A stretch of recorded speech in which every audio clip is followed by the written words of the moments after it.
Are you wasting hours of your day just scrolling through LinkedIn, doing all the things that you have to do, that you have to engage, that you have to post, that you have to rant, to reply to DMs?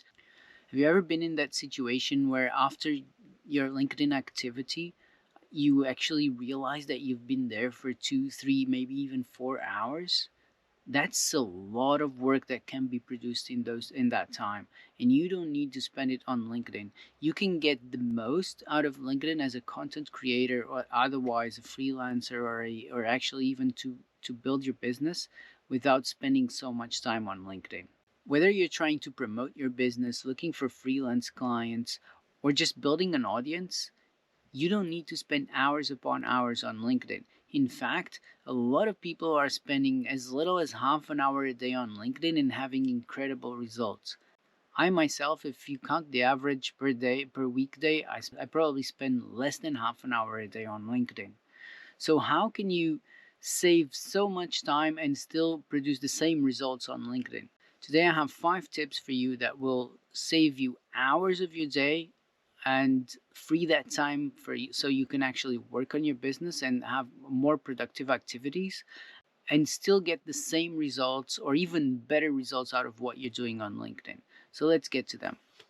Number one, which is the most obvious, a lot of people do know this, is schedule your post. Let me explain why. So, if you bulk create your posts, once a week is fine. I often do it at the beginning of the week. If you actually write your posts or schedule them in the beginning of the week, it's not about the time you save when you're creating them, it's about the focus of what you're doing. So, you schedule your posts, and let's say that you're supposed to go out every day at 12 o'clock. We all know that you need to be engaging with your network. Actually, the amount of engagement that is needed on LinkedIn is something that we've been testing a lot, and we'll talk about that in a later video. So make sure you're subscribed to this channel if you want to see that one. So on top of scheduling your posts, also block a time to be on LinkedIn. So let's say that your post is going live at 12 and you've decided to be on LinkedIn for 1 hour every day. So you're scheduling your LinkedIn activity between 11:30 and 12:30.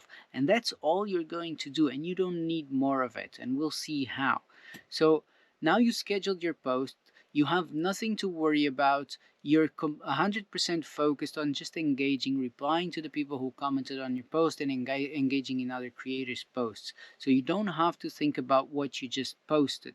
Your post goes live automatically. So besides of batch creating, which is very helpful because you can actually these are very short thoughts that we post on LinkedIn. The best content on LinkedIn is very short. So you can write 5 very good posts at the beginning of the week and then schedule them to go live every day at the same time. So now you're engaging with your audience, your post goes live, and it's seamless. You don't have to think about it, so you continue your activity. That amount of focus that you're putting into the engagement saves you a lot of time than having to be creating the content, posting the content, and then still engaging with others. You're going in with the mentality of engaging with others straight away, not worrying about what you're going to post. So that's number one. Number two is blocking the time for DMs. Have you ever felt that you are engaging with other people's posts and DMs keep coming and you have that nuisance that you need to reply to the messages? People are answering. You start listening to the ding on LinkedIn, and you see the chat window on the side of your LinkedIn window, and you really need to answer. So every time you actually get distracted by a message, it's less focus and it's a few minutes that you lose from your engaging time, which you don't even realize. If you're thinking about numbers of engagement, which I would say that you shouldn't worry about engaging with 30, 50 people. It's more about the quality than the quantity. But if you're thinking about this, I promise you, you will not only leave better comments on others' posts, draw more attention to you because they're thoughtful comments, they're very thought out, you're focused on what you're doing, and also you're not getting distracted by other things, but you're also producing more in less time. So that's a very important one.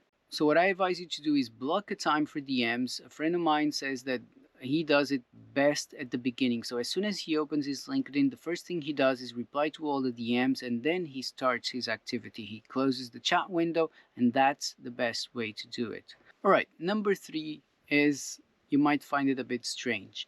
Don't use the feed. So when you're scrolling on LinkedIn, the feed that is actually showing you the posts, don't use it. Don't ever click even the home button. You don't need it. And I'm going to show you why. All you need is to create your own custom feed through filters. So how do you do this? Once you know the people who you want to engage with on LinkedIn, try going to the search bar on LinkedIn, introduce someone's name on the search bar. Now you're going to click on the little filter for posts, and after posts, you're going to sort them by latest. So you want to see the most recent posts because those are the ones who bring more reaction and more activity to you. And then date posted, you're going to click past 24 hours. That's the next filter, and show results. And now, last and most importantly, you're going to click on the filter from member, and you're going to add your list of creators who you want to engage with. And this will create a custom feed that will give you only the posts from these people. Let's say there's 20 creators you want to engage with. You can create various lists like this. Now you click show results, you can put here up to 20 people, and you're going to see these people's latest posts, but in order of the most recent one in the last 24 hours. Now, all you have to do is go through this list, click read, click comment, and drop your comment, scroll to the next one, and these are all the people that you know you want to engage with. These are your favorite creators that you do want to engage with. Now you can, the way I do this, I divide these lists into various. You can only add 20 people into these lists. And the last step is, once you have the list created here in the filters, you click on, you save this as a favorite, and then this, you bookmark it as a favorite, and it's in your bookmarks. Every time you click this link, you just immediately access this custom feed that you created for yourself, and you don't go through the feed, you don't get distracted with what doesn't matter. Personally, I create 3-4 lists. You can create a list for bigger creators, for smaller creators, for people in your industry, for people in different industries that you want to engage with, for your ICP. It's up to you. Avoid the feed at all costs. That's where you get lost. That's where you get drawn into the rabbit hole. Number 4, engage less with big creators. I know a lot of people tell you to go to the big creators feed. That's where everybody is. But hear me out. Big creators, they're not going to engage back. They're not going to give you that reciprocity and come back on your posts.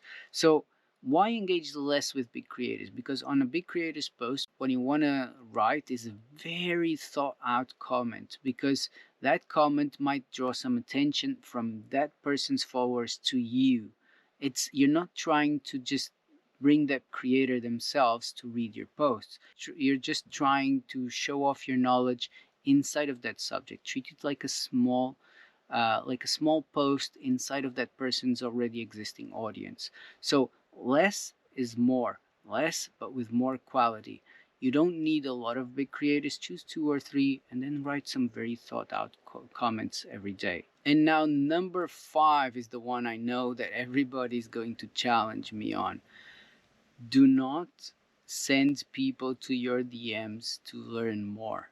I know that's what everybody does. I need to sell my services, DM me to find out. That is a ginormous waste of time. If you actually have something of value to them, you can offer that valuable resource so they can download it, join your email list, and then they can book a call through that email list. Think about it. This is what I do for clients, and they get calls booked, they make sales all on autopilot. Your email welcome sequence can send them the link. That's what I do personally, to book a call with you, or to learn more about you, or to offer the next product. You can do all of that through email, and that can be automatized. That sequence can go out automatically, freeing all that time from you.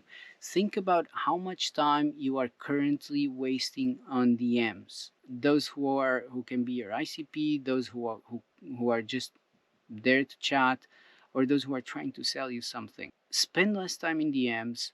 One, by scheduling that time to reply to people. You should definitely be creating those relationships, but don't send people to DMs to learn about your service. If you don't want to start building your email list, which you should right now, there's another way you can do this. Build a very simple landing page where you explain exactly not what you do, how people can benefit from what you do, what they can get. So let's say that you're offering ghostwriting services. Tell them in the post, if you want to find out how you can free up hours of your time, click the link below, go to my featured section, and in your featured section, you link them to the landing page where you explain all of that. You don't want to send them to an email list, that's fine. Immediately put a button to schedule a call with you, but first explain. Even better idea, put a video of you talking to them that is going to resonate, that's going to build a connection with them. Put the video of you on that landing page and then a little button to your Calendly. Go and book a call with me for more. I want to give you a bonus tip, which I don't do it myself. I know a lot of people have had great results with it. Delete the LinkedIn app from your phone. How many times do you find yourself grabbing your phone and just immediately clicking on the LinkedIn button? Yes, I know, me too. I've considered doing it.